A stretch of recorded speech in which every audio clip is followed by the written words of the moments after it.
За сайн байцгаана уу.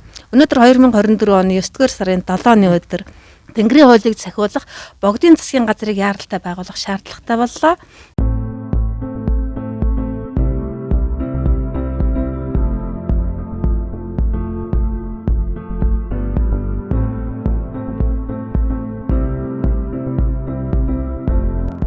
Яагаад энийг ярихад түрүү ихлээр зэрэг одоо яг ингээд сая Дүнхрийн 2024 10 дугаар Богдон тойрон үрэлэл ингээд Монголын ард түмэн эд божгийн жоох яг тэр үедээ зэрэгцээд улсын их хуралд нөгөө хүн алах сургалтын төв хаасайгүй нэх.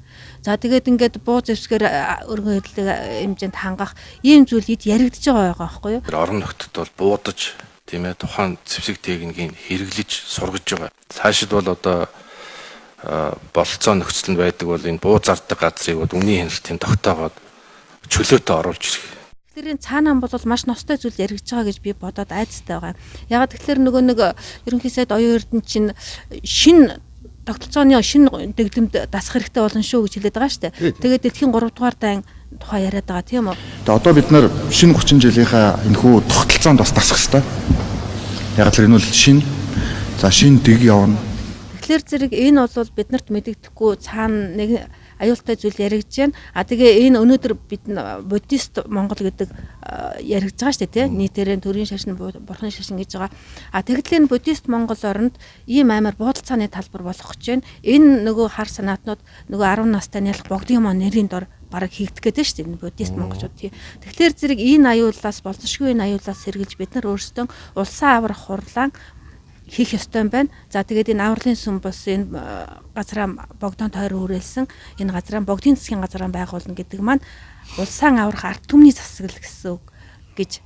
Тэгээ энэ дээр үнэхээр бурхны шашинтнууд та нар ямар өөрийгөө оролцох гэхээр та нар буян нүгэл гэж юу юм бэ мэддэг бол түүнийг хайл. Тэгвэл бид нар бол энэ буянтан хий юм бэ нүгэлтэй хий юм бэ гэдэг зүйлийг энэ өнөөдрийн сүүлийн 10-20 жилийн түүхээсээ ингэж гаргаж ирье.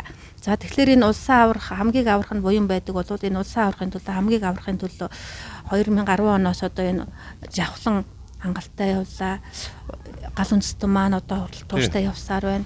За тэгээд 90 цагийн дуудлагын тэр тусмаа энэ дотор болор болдгой баяр хуугааг бол яхааргүй цохон тэмдэглэн энэ хүмүүс маань бол үнэхээр чин сэтгэлээс үнэхээр нинжин сэтгэл гэж юу байдгүй агуу үзэл тэнгэр үзэл нар түмнээ аврах хэсэн гэдэг хүсэл зорилго юу байдгүй тэр бүхнийг үнэхээр бодтоор харуулсан энэ хүмүүс байна. Тэгээ энэ хүмүүс маань бас гарцын замын тухай үед маш хангалттай ярьсан. Өнөөдөр хүн амын 99% нь тогтолцоо болохгүй гэдэг дээр сэтгэл нь нийлцсэн байж байгаа. Тийм хүчтэй энерги бий болцсон. Хорсол цөхрөл болох уу? 2008 оны 7 сарын 1 шиг. Эсвэл бүгдээрээ ярьж сууж хагаад 2008 оны Олимпийн аврах төрсөн шиг болох уу гэдэг сонголтын өмнө монголчууд ирчээд байгаа байхгүй юу? Энд чинь аль аль нь сэтгэлээ нэгдэх асуудал.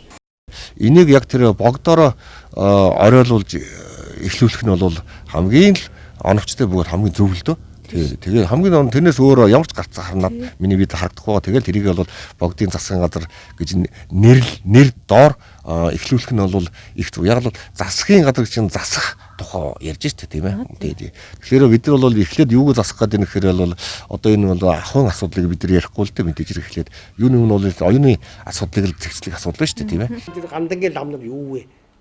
Одоо яг тэр гандангийн лам нар өнөөдөр хохирогч болчоод тэр үнийг шоронд орохт нь хохирогч болж тий ялын дүгнэлт үйлдвэрлэхэд нь одоо гомдол бичсэн бид нар телевиз авъяач гэх шиг үгүй энэ одоо арай дэмжиж байгаа үстэй. Тэгэхээр тийм учраас монголчууд одоо цаашдаа яаж энэ гандангийн лам нарт итгэх юм? Монголчууд бол хуулиар энэ хүнийг шийддэг юм шүү дээ. Тий зүгээр тэнгэр өөрөө гисгэх нь мэддэг учраас зүгээр л шившгэлдэг хүмүүс.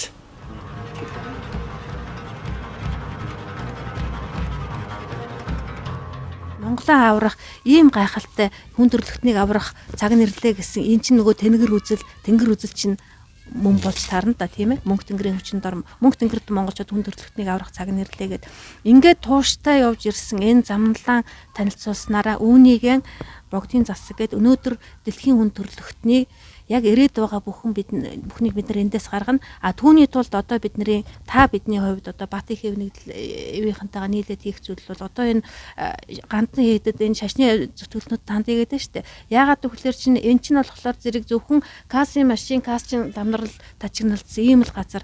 А тэгээ сүсгтэн олон тэнд мөнгө тушаах гэж очдог гэсэн ойлголттой. А нөгөө дамнар нь мөнгө хурааж авдаг гэдэг ойлголттой. За тэгээд ингээд тэргүүн хамбуу нар нь болохоор зэрэг нуул уурхагаа ухаад бай гэдэг номлолтой.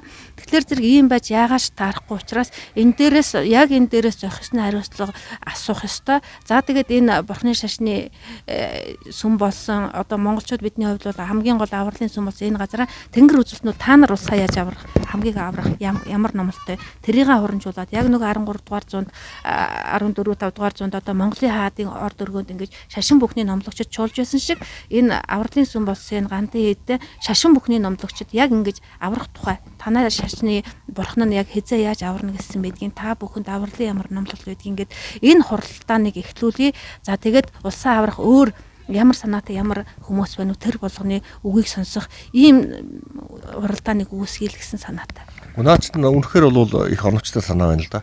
Тий, яг бол ерөнхийдөө бол ерөөсөө л оюуны их гүрэн байгуулах гэж бол оюунтай л холбогдож тийм ээ. Оюун сэтгэлтэй нь холбоол эхлээл оройгоосоо дээшэл дээрээсээ доошоо шатаж сэвшүүлээд явах зам бол хамгийн зөв л дөө тий. Энийг бол миний бие шууд дэмжиж байна л да. Тэгвэл энэ ажилдаа хэдүүлээ орё тийм ээ. Энэ дээр бол орё л да тий.